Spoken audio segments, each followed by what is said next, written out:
Magandang araw mga kalapati.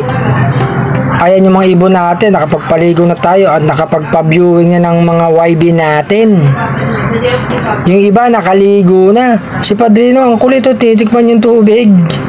Tuwang-tuwa na yung mga alaga natin mga kalapati. Gumanda na nga ang panahon. Ilang araw din nag-uulan, di lang yata ang araw, linggo mga kalapati. Mamaya nga magpapakawala tayo. Ang tagal din natin hindi napakawalan yung mga alaga natin mga kalapati. Andyan pa yung iba sa palanggana, naliligo pa. Masa na yung mga ibon natin, nakaligo na sila mga kalapati. Mapapakulan din natin sila. Yung isang YB natin sa taas, nagpapatuyo na mga kalapati. Si Milky Bar, nakaligo na rin yan mga kalapati. Halos lahat sila nakaligo na. Presko na ngayon mga alaga natin ha. Abangan pala ng ibon yata ngayon mga kalapati ha. Good luck sa mga ibon yun ha, na sumasali sa karera o training ha. Sana makadulo yung mga ibon nyo mga kalapati.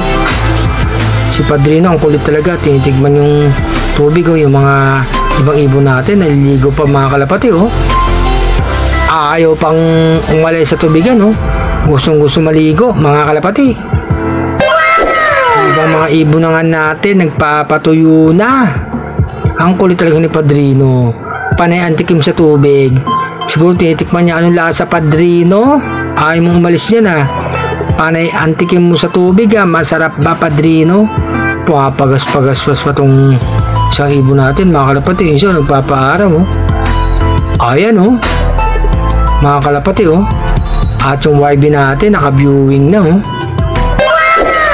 Para matandaan yung loob natin mga kalapati.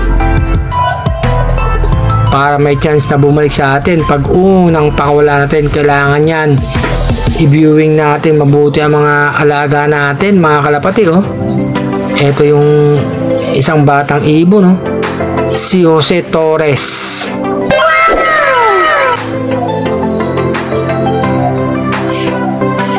Nako po, andyan na pala si Alupihang Dagat mga kalapati. Naligo na rin, nag-iisa na lang sa palanggana. Yung mga ibang ibon natin, ayan nga mga kalapati, nagpapatuyo na yan. Eto nga oh, yung palinis natin mga kalapati oh. Water gun. Maganda yan, pang paalis sa mga dumi ng ibon mga kalapati. Eto nga mga kalapati, yung water gun oh. Ang lakas ng spray niyan mga kalapati oh. Yan, tinatanggal natin yung mga nakatikit na dumi. Tapos yung tae sa baba mga kalapati, maganda yan gamitin. Andiyan pa planggana natin, di pa natin naalis mga kalapati. Iwawals natin yan sa baba yung tubig mga kalapati.